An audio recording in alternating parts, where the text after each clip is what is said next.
as somebody who works in data and just believes in how much data empowers and enlightens different communities, I'm so excited to hear directly from the experts that are joining us today. So as you can see on the slide, our panel includes Andrew Weiss, Field Chief Technology Officer for the Public Sector at GitHub, Argie Kavvada, Program Manager for the U.S. Greenhouse Gas Center at NASA, and Joel Scott, Program Executive for the Earth Science Data Systems in the Earth Science Division at NASA. So as we kick off, panelists, I'd love to give you a quick minute to do some introductions on your backgrounds. So Andrew, if you can introduce yourself first, followed by Argie, then Joel, and welcome. Yeah, sure. Thanks so much for having me. Thank you all for joining from all over the world. I think this is pretty awesome. Very excited to participate in this event and this collective specifically. So I'm Andrew Weiss. I'm here with GitHub supporting our public sector organization worldwide. But of course, have been working with NASA and team for a number of years now and have been an avid GitHub user myself for about a decade plus now. It's pretty incredible to see how GitHub has grown over the last 10 years, and NASA has been a great partner of ours and working together to host a lot of these open data sets we'll talk more about. So super excited to be part of this panel today and hopefully answer some of your questions and guide you all down the path that is open data and science at NASA. Hi everyone, so my name is Argie Kavvada. I'm also super excited to be here with you, and this is not my first time with Space Apps, so really excited to have been part of this community for the past several years. So at NASA, I lead development of a new program that focuses on it's called the U.S. Greenhouse Gas Center, and so we are really working across different agencies, initially with 3 other partner agencies, to make greenhouse gas related information on emissions and fluxes available and more usable to different types of users. So it's really about integrating data and science and making it, again, available in ways that different types of users and people can apply it to address issues, to improve understanding of how emissions are changing, attribute that to different types of changes, so human versus natural, and also to really be able to better estimate those changes using data from different sources. As part of a background, I have been working on earth science applications for a long time. So really, again, excited for what Space Apps is doing, uniting people across the world to enable more applications using data. So I'm going to stop there. Thank you. Fantastic. Hey, my name is Joel Scott. It's my pleasure to be here. I'm really excited for this panel. I think data is a really exciting resource. So as mentioned, I'm a program executive for the Earth Science Data Systems at NASA headquarters. Now, I know this is called Space Apps, but yes, NASA does study the Earth. We are one of the planets. And the reason we do that from space really gets at we want to be everywhere all the time, taking measurements to understand our home planet, to understand the ocean, the atmosphere, the terrestrial, the ice sheets, everything. But we can't have somebody everywhere measuring every little thing all the time. And also the oceans are a big, complicated, sometimes dangerous place. So what do? We use remote sensing. We use satellites in space to be able to quickly and efficiently observe all of our Earth and a bunch of different processes, everything from the atmosphere down to all the different ecosystems in the ocean and the land. And so those satellites send back data, and we actually have a ton of Earth data, over 100 petabytes with a P. And that spans 6 decades. The first satellite that NASA built to study the Earth was sent up in November of 1960. So it has been up there, and we have been studying the Earth for a very long time, and that creates a long heritage of data that we can really understand the climate. And currently we have 27 assets on orbit and 12 more in formulation, studying everything, as I mentioned, and as Argie mentioned, from greenhouse gases in the atmosphere to precipitation, to life in the ocean, to wildfires, to even plate tectonics. We can understand how crustal dynamics of the Earth are changing from space, which is just such cool technology. And I'm in charge of the data side of things here, making sure those systems that process, archive, and store the data are up and running and efficient. Great. Thank you all for that. You all have such accomplished backgrounds and experiences, and I'm so excited to get your expertise on some of the questions that we have today. So let's jump into it. So given these experiences and some of the background that you all shared, I would love if you could share how your organization is innovatively applying or sharing space or NASA data across different projects. And so I think we can go in the same order as the introduction. So Andrew, you kick us off here. Yeah, absolutely. So, with GitHub, of course, we provide a foundation for hosting any and all open data, not just NASA and climate research data, but really any sort of research data that's supporting missions worldwide. Of course, it's a collaborative effort, and GitHub is the home for all things open source and collaboration. And what I love about NASA specifically is that they've been working with GitHub for so long now. They've really been the pioneers in open source and the pioneers in research on top of the GitHub platform community. There's so many different communities out there on GitHub hosting NASA code, building rocket engines, of course, and satellites and transmission of data and reception of that data. And it doesn't matter how complex these systems are. Many of them are powered by open source at the core, and many of those libraries are very simplistic in nature. And so it's really cool to see how NASA's really been adopting open source technology at scale. And of course, there have been some great stories over the years. I'm not sure if folks were following along where open source was used to power Ingenuity, for instance, and some of the systems that make up the Ingenuity program. And same thing goes with the first image of a black hole in the list of Python libraries that were used to create that image. And what I really love is the fact that GitHub is really empowering developers and research communities to do more and discover more and host more data and collaborate more worldwide. I'm going to share a couple of links out that really highlight the power of open source within the NASA community. This just talks about how NASA has been using GitHub over the years, and specifically the research that was done to produce some of this imagery and to power some of these programs. And then, of course, a few years back, when the Ingenuity program was first devised within the GitHub ecosystem. Of course, that program has now concluded to date, but super excited to see all of that to date. And I'll turn it over to Archie or Joel to also answer that question. Yeah, happy to follow up. So I mentioned briefly earlier the U.S. Greenhouse Gas Center that NASA is spearheading along with EPA, NOAA, and NIST as initial partners, but really looking at following a whole society approach where we're looking to be working more with not just public, but non-public sector entities, academia, civil society, and others to really, again, bring the science and derived products together to better support decisions around reducing emissions from greenhouse gases and how to, what are the impacts of that? So how can we be better measuring, monitoring, and eventually also informing planning decisions? And so one way that we're doing this is by leveraging observations from that NASA is making, for example, and other agencies from space, but also airborne and ground-based observations. And so, for instance, observations of vegetation provide data that can then inform model estimates of these emissions of methane or carbon dioxide. And so, again, that can then be used to help us get a better understanding of the natural component of sources and sinks that influence greenhouse gas concentrations in our atmosphere. So really cool ways in which this data can inform how emissions are changing, how climate change is, what is the impact of that on people's lives. And so we are looking at doing that by, again, bringing together different types of observations, an integrated data system. So again, leveraging investments from programs at NASA and other agencies in not just the science, but also data integrations and also visualization aspects. And again, making sure that we are getting feedback from people to, again, enable use of that information in ways that are actionable and applicable.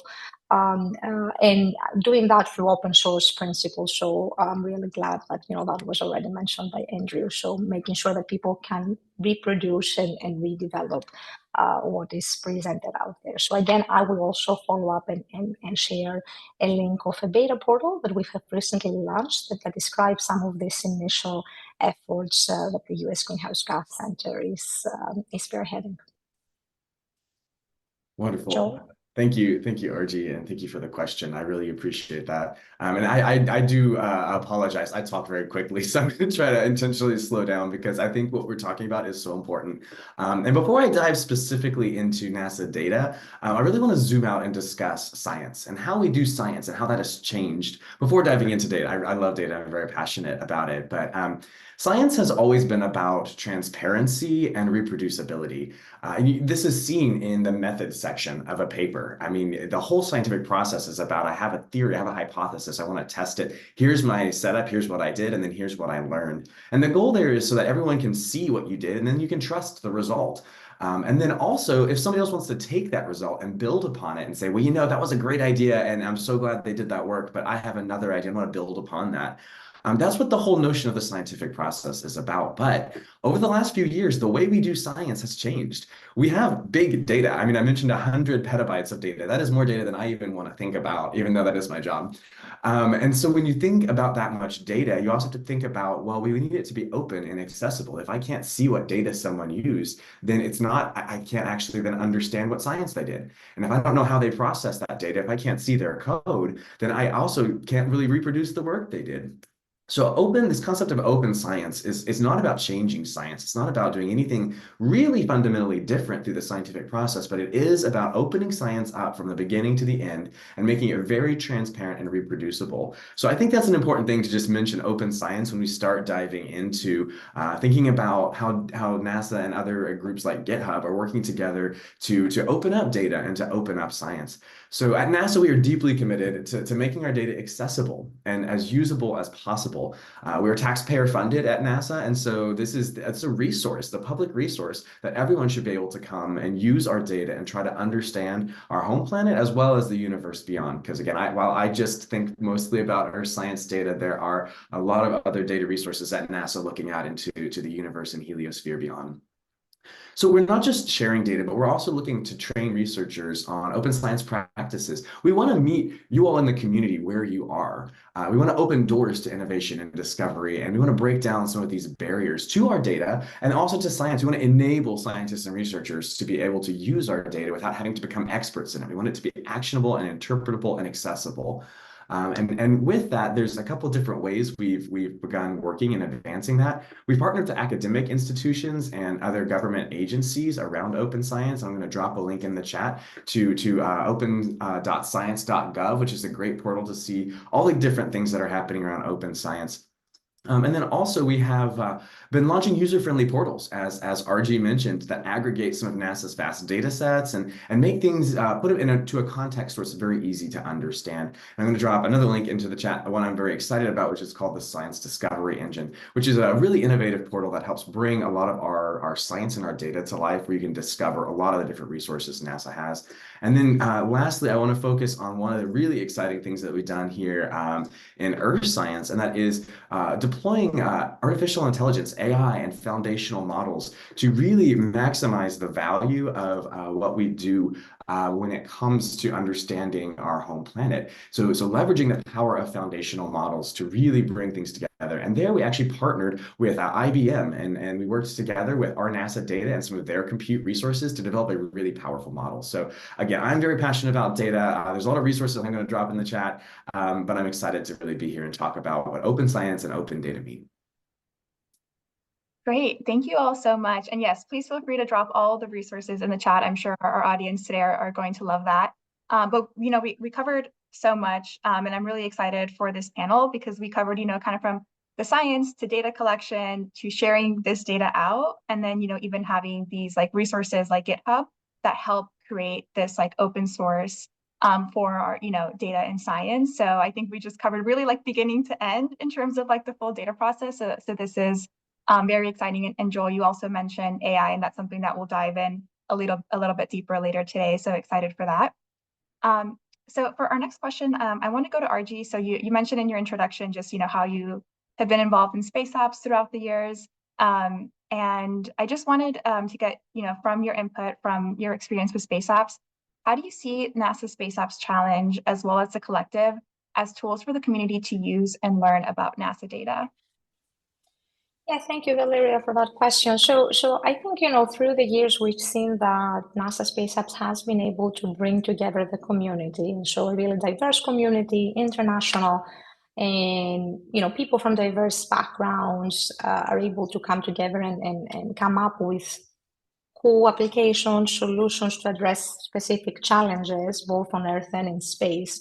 And so that has really helped, again, develop a lot of innovation, and those examples are available. So people can actually access some of these terrific projects, applications that have been developed. And so these can be potential good practices that others can follow, or things that, you know, somebody may want to pick up and further develop. I do think that Space Apps has been able to provide this network, and so to allow people and bring together science data specialists, providers, users, connecting, you know, local communities and then science communities across the globe. So again, this is extremely powerful. So it is a great way to network. It is a great way to learn about science, learn about data, how to apply it, and to connect to some of the people that are working, you know, that's their daily job, but also really for those people to be able to leverage the ingenuity and innovation that is coming out of Space Apps. I think that we've seen more and more also community awareness being a part of some of the solutions that are coming through Space Apps. So really this helps bring light to local issues, local challenges, and again, how data and science can help address that, and also great ways to combine information from not just space-based observations, for example, remote sensing data, but also from you know, combining that with information on different socioeconomic parameters, the different statistics, other types of data, right? And so be able to really again leverage the power of bringing different disciplines and then combining some of this information together to again develop some cool applications.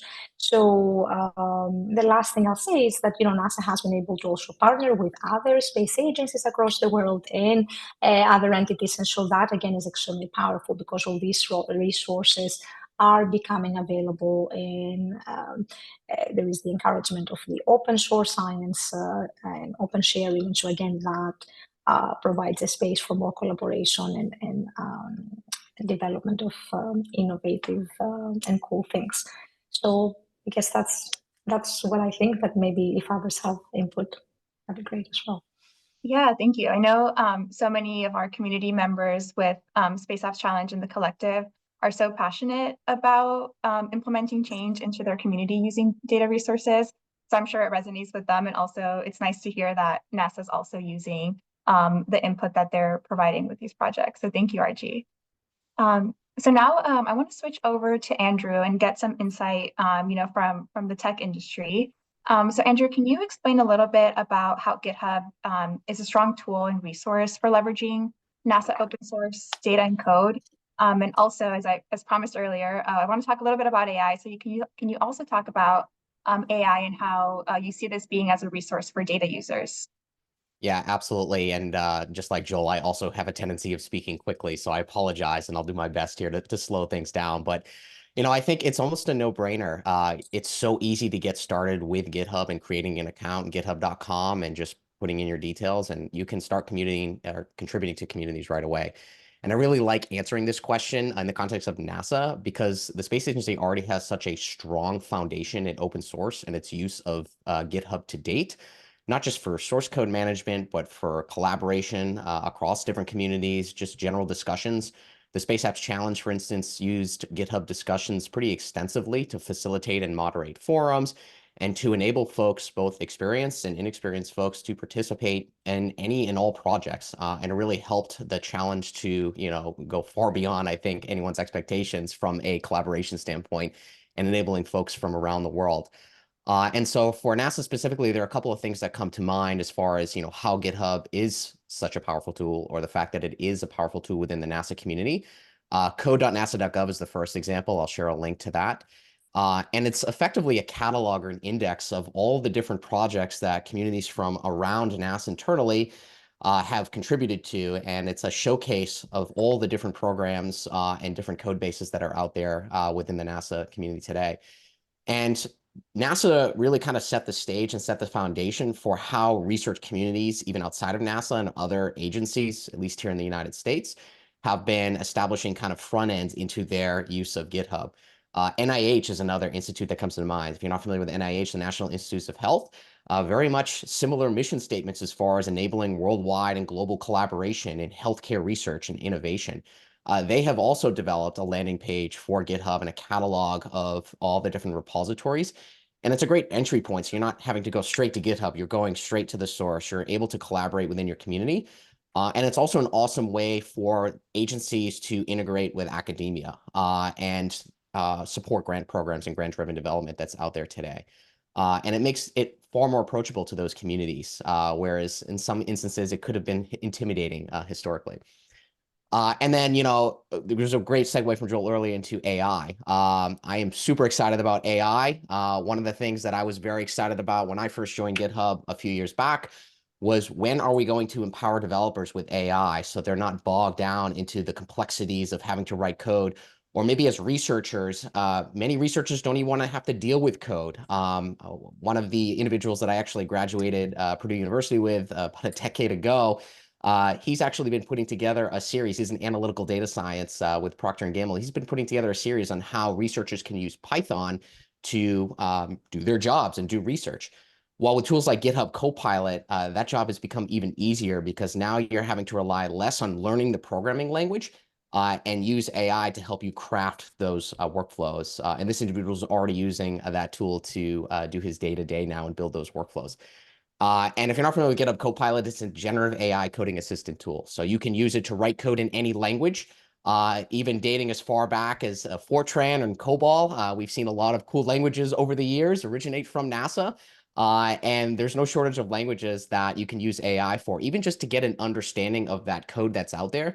I was able to learn COBOL. I had never really seen or experienced COBOL other than some screenshots of some punch sheets from decades ago.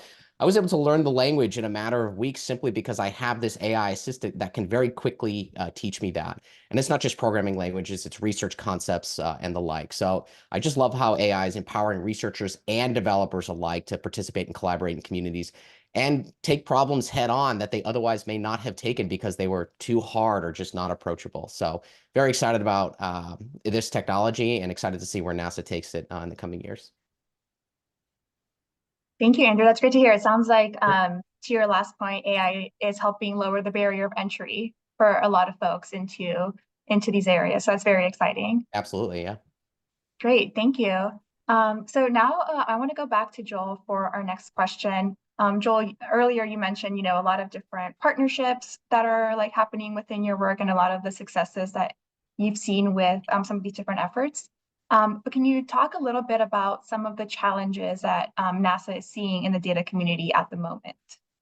Absolutely. Thank you for that question. I really appreciate it. And I really want to build on what Andrew said. And it's culture shift. It's we have come such a long way with technology. I mean, like, you talk about Fortran being way a long time ago, and I don't feel like I'm that old, but Fortran was one of my languages. And so it's amazing that there are these tools out there to help navigate that culture shift, because again, as technology moves along, we don't want to leave anyone behind, and we don't want to leave any insight or knowledge or data on the table not being leveraged. So we want to make sure everything, again, shifts as cultures and trends and technology all advance. So I say that's really one of the biggest challenges I feel the data community is facing. It's navigating that culture shift. And yes, towards new technologies, but also towards, I'm going to harp on it again, open science.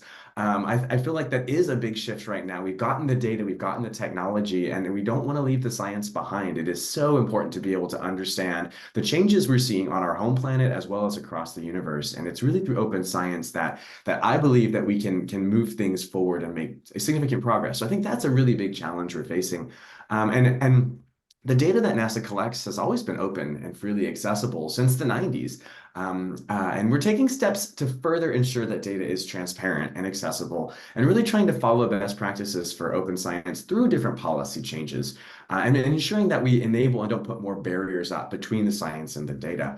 And one of the ways we're doing that is through different funding opportunities, as well as training initiatives coming out of the NASA's Transform to Open Science program, so TOPS for short. And I'll drop the link to the chat. And yes, it's hosted in GitHub on NASA's repository there. So again, what a great exemplar of collaboration between GitHub and NASA, and really supporting and advancing open science. So one of the really cool ways that the TOPS program program is working to meet the community where they are and to build that capacity around open science and open data is through Open Science 101. Now, so there's two things I want to highlight around Open Science 101. It is a curriculum that has been developed and it's on GitHub. So you can take it, you can fork it, you can deploy it however you want. And that's one of the really fun things about being able to be powered by all these amazing tools that GitHub brings together, is that it's not just for code, it's for knowledge bases, it's for so many more things that you can put on there and deploy. So the curriculum is developed out and in the open so people can pick that up and adopt it. And it has been deployed on what's called a MOOC, which is a new acronym for me. We love our acronyms at NASA, but it's a massive open online course. And I'm sure all of you out there know that because you're amazing, but I'm also going to drop the link to that. Now, the neat thing about this curriculum is you can actually earn an open science certification that can link to your org ID, it can link to your LinkedIn, it can link to your GitHub, and it comes with a certificate and a badge. And it's really about fostering that culture shift through education and around open science principles to equip you all out there in the community with the resources and knowledge you need to be able to engage in open science and best practices there, to know how to cite people, to know how to leverage other people's work, to know also how to use the tools and technologies. Like maybe you don't know how to use GitHub, or you've never done a pull request, or you've never had to merge some changes into a branch. Those are all resources that are covered through that open certification at openscience101.org, and I dropped the link in the chat. And then the other one thing I want to talk about is, as you think about challenges we're facing, it's important, like I said, we don't want to leave data or knowledge behind. And so we want, as NASA, we want to stay current in all these technologies. We want to deploy artificial intelligence techniques to be able to really maximize the value of science. Open science is about making it more accessible. And if there are cool technologies that are being developed and innovated right now, and AI is having a moment, I am so excited for what AI is enabling and making possible. And I'm excited to be able to work with AI practitioners to deploy that on NASA data to really maximize the value. That's just being a good resource and steward of taxpayer dollars and NASA's investment in science data. Leverage it for the most possible. A lot of times, some of these data feeds on these new missions are so large that it's even hard for a human to wrap their mind around what all we're seeing. And so let's leverage the power of computers and artificial intelligence to really maximize our understanding of this information being sent back down from our satellites, and also our suborbital campaigns and different assets that we deploy out in the field and across the world. Great, thank you, Joel. And I know you mentioned the Transformation to Open Science 101 course. I've actually taken the first module, so definitely encourage the rest of our participants to take these. Yeah, they're great, and we've had some top speakers as well yesterday. So thank you for that shout out. Great. So for this next question, I'd love to get input from all of our panelists.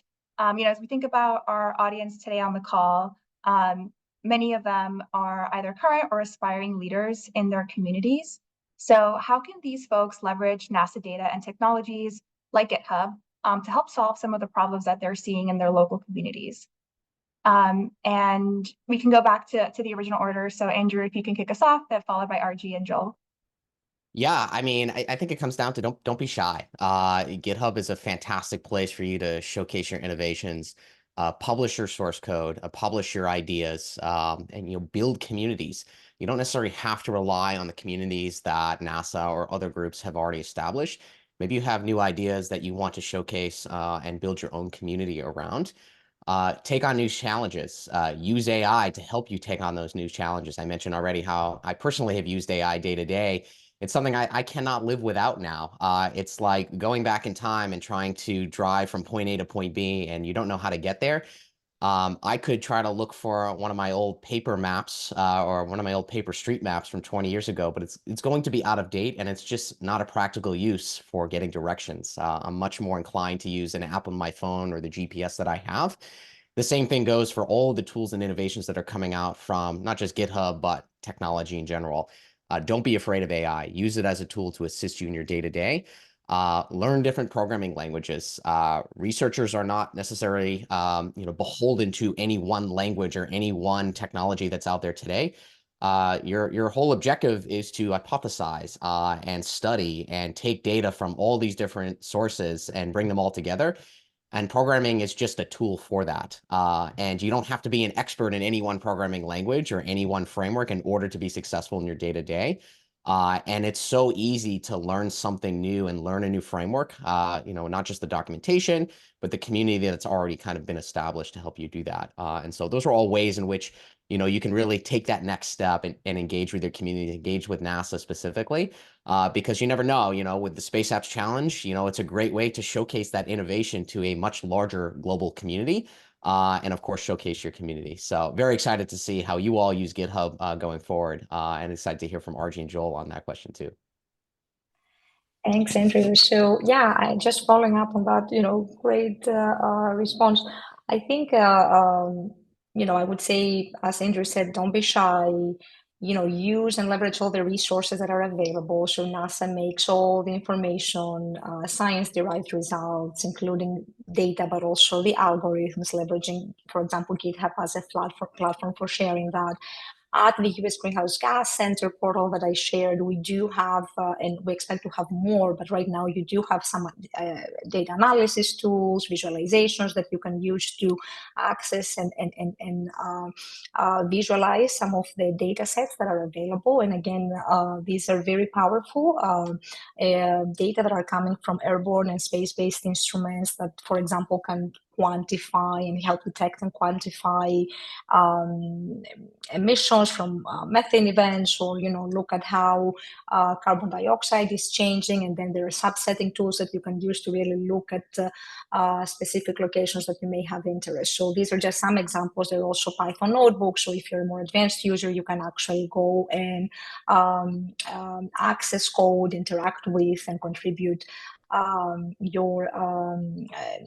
provide your contribution. So there are different ways in which, for example, the US Greenhouse Gas Center is looking again to make this information more available, usable, and we'll be looking to hopefully have a number to participate in the Space Apps Hackathon coming up this fall. And so I definitely look forward to the many creative and fantastic solutions that this community is going to bring forward. I also want to very briefly mention that in addition to the US Greenhouse Gas Center, that again is an interagency effort, NASA as a whole provides this suite of tools and data sets, and you can also read about it, right? There are different types of stories, data insights that you can learn and read about.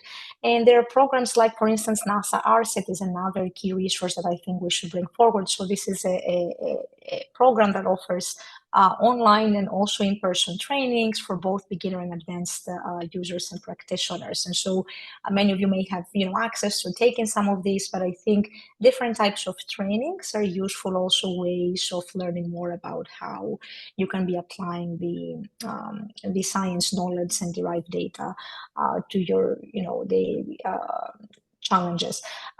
So we provide a couple of additional links. And again, I really look forward to engaging more with this community this fall.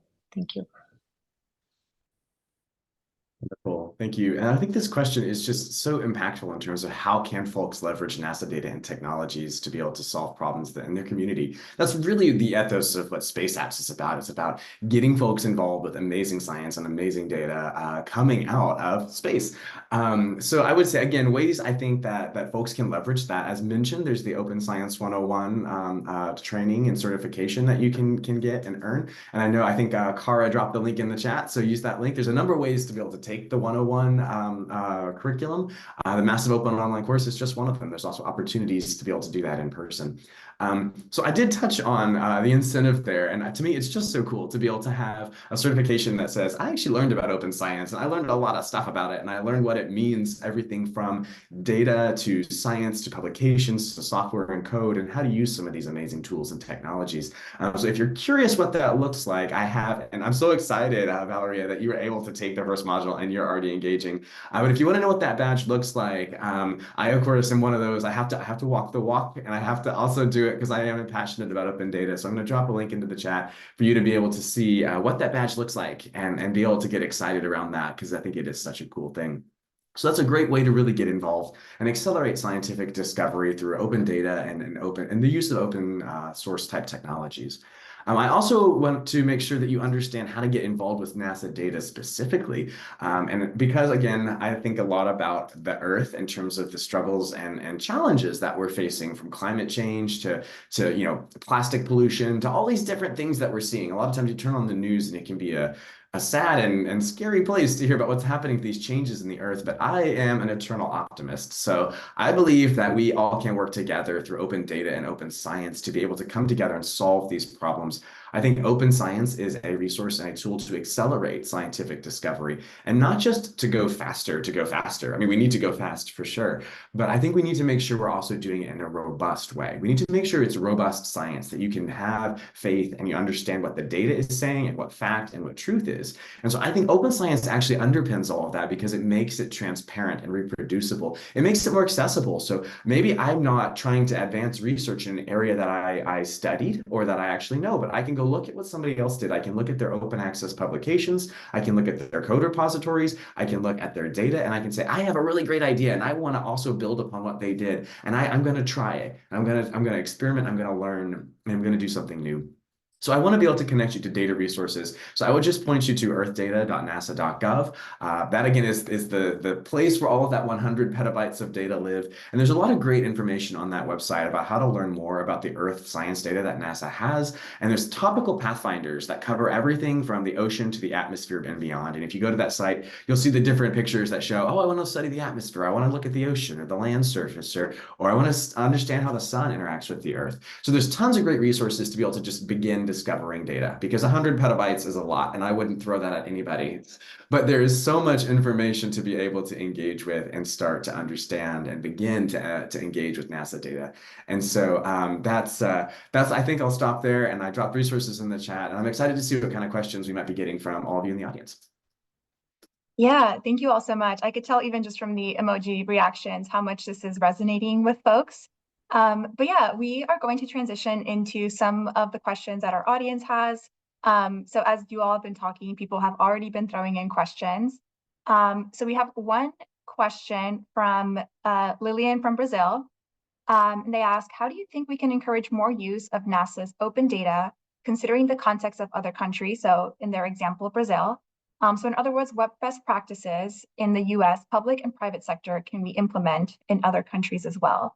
And so this is open if anybody would like to take this question, or multiple people. I can at least start, and then of course I welcome comments from Andrew and Argie as well. I try not to hog the mic. You hear too much from me, I think. I like to talk. But no, so I think that's a fantastic question. The really awesome thing about having space-based missions and satellites is that they collect data all over the world. And with NASA's open data policy, again, all this data is open and freely accessible. Anyone from anywhere with an internet connection can come and download that data and can access it and use it and learn about it. I mean, we try to make sure our data is accessible in terms of understanding what is being measured and how it's different from different types of measurements, how it was processed, how it was generated, how it was mapped onto like maybe a global grid. So we try to provide all that documentation right next to the data. So you don't have to search or hunt around for it. It's all right there. So it's truly actionable. You can go there and you can also figure out how to cite that data. I think that's an important thing as well when you talk about best practices around the world for engaging. I'm the first one to say NASA has some amazing missions, but we want to be able to keep those going on. And so when you cite NASA data, that's a success. It shows a win. It shows science is being powered by the amazing knowledge that we are really working towards enabling and providing to everyone out there. NASA can't do it alone. We can't do all the science in the world all of ourselves. It takes the community. It takes a village. It takes all of us coming together. So I think that's a fantastic question, and I'd love to hear what the other panelists have to say. Yeah, I'm happy to chime in as well. Thank you for that, Joel. So I'll share that one of the ways in which NASA is, really focusing on working not just domestically but also internationally through their convening or boundary organizations. And so I'll call out the Group on Earth Observations, GEO, and in particular a AmeriGEO that focuses on advancing data-driven decisions in the Americas. And so this is one example where NASA, on behalf of the US as well as other space agencies from the Americas, come together and work to really help support informed decision insights, support activities around particular focus areas, including in food security, biodiversity, disaster resilience, climate, water resources, and other things, using and leveraging Earth observations. And so not only is NASA a part of that organization, so that presents opportunities for the countries and communities to get together and identify ways to collaborate that may, span from a particular project to trainings to, personnel exchanges to other things, different ways of working together. So that's just one example, and there may be, several others. Yeah, and I'll chime in briefly from the GitHub side as well.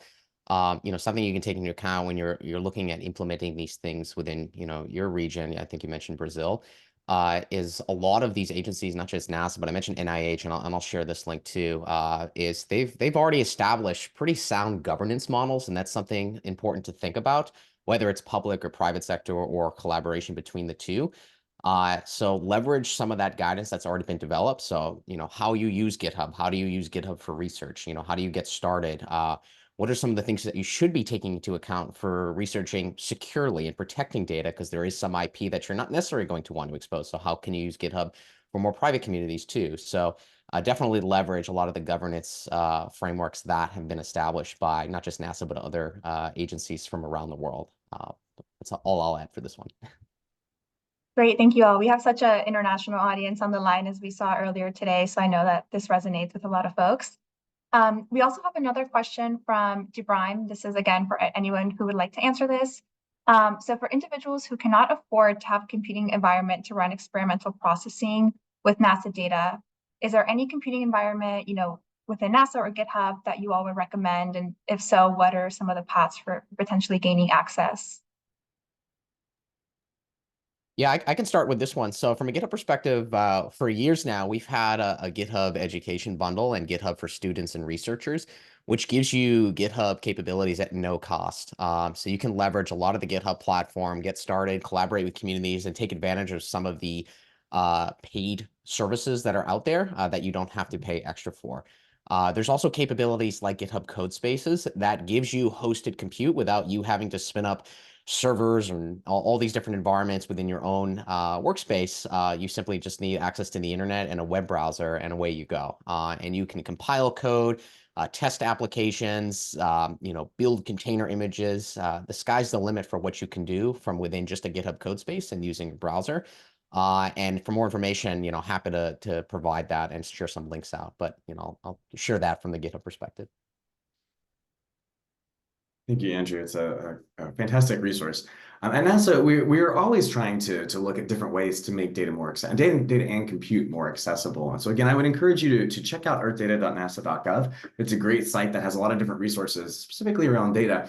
But if you're looking more for some of our compute offerings, there's a couple other things I'd like to highlight. And I also want to pass the baton to Argie as well, because I know the Greenhouse Gas Center has some really cool ways to leverage data in a compute environment that can be done just from a browser or from your phone even, where you don't have to download a bunch of data. You don't have to have access to a high-end server. You don't have to have a cloud compute account.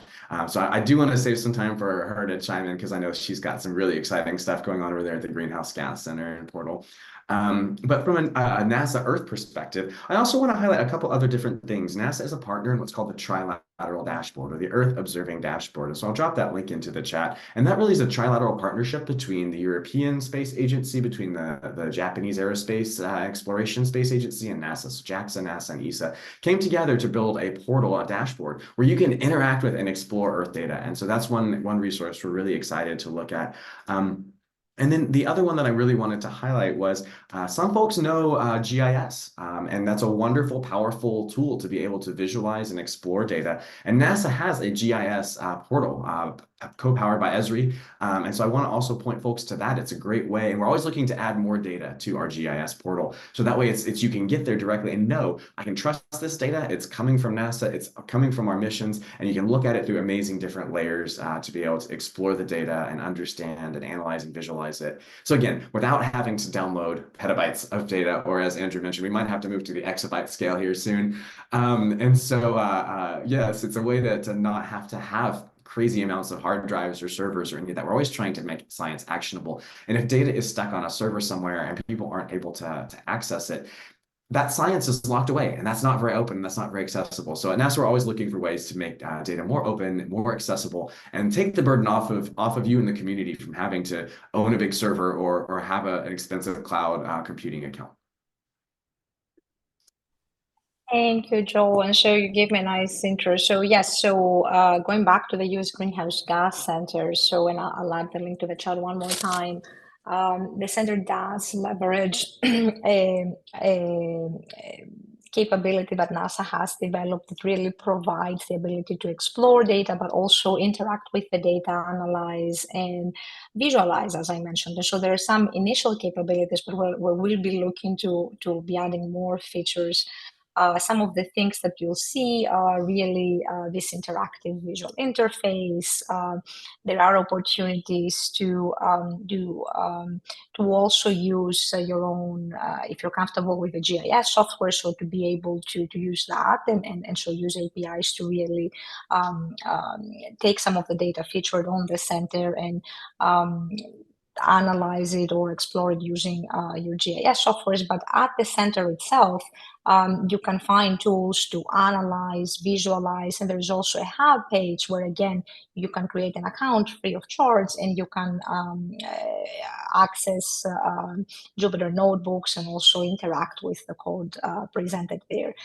So a lot of kind of opportunities that we keep getting augmented. And so there again is an opportunity to really be able to not just access NASA and other agency Earth observation data, but to analyze and visualize the data. And also there is and will be a growing repository of stories that can really help share how the data is used and applied for impact and can also be exportable in GIS formats. Wonderful. Thank you all. It's amazing to see how many resources there are so that NASA data and NASA science are accessible to more folks. So thank you. We have another question from Usman, and this is kind of a twofold question, so I'll let you decide if you want to answer both pieces. But one is, what steps do you take to check the validity of the data that you are gathering? And then a second part of that is also, what are some of the measures you take to trust the information provided by AI? And Valeria, I'm happy to go first on, especially on the validity, and I think I tried to respond to some of this also in writing. I think, there is a major challenge, especially as more and more new measurements from both the public and private sector are becoming available, right? And so there is a need to really it can be a major challenge because we need to really ensure that these are quality. This is quality information that people have access to again be able to address different challenges. And so that can be particularly difficult for localized events where, for instance, you can have things that are transient in time. So one of the things that NASA is doing is really helping develop advanced capabilities, bringing technology and science together to support rapid integration of the data and then provide tools that help intercompare different data sets. And so that can be one way to help understand how consistent the data is, where there may be difference, and then also help provide guidance in terms of the where differences exist, what data sets may be fit for and a specific application and whatnot. In addition to that, there are continuous ways to leverage information from ground-based observations and networks that exist both in the US but also internationally. And so we use that to really help validate space-based observations in addition to measurements that come from aircraft. So we have aircrafts that we fly and also do concurrent measurements with satellite overpasses. And so then we can again use that to inform calibration and validation efforts and then share that consistently through uncertainty measurements and sharing, how we're working toward improving assessment of the quality of the data sets. Another way that this is really powerful is that by doing that and providing kind of like some standards for assessment of the quality of the data, we can also be helping people then assess different types of measurements that again can be coming from private or public sector for their own use. So these are some ways in which NASA is really, and the U.S. Greenhouse Gas Center is particularly looking to continue to support efforts to share information and improve quality of measurements, especially new measurements that are becoming available. Argie, again, you took the words out of my mouth.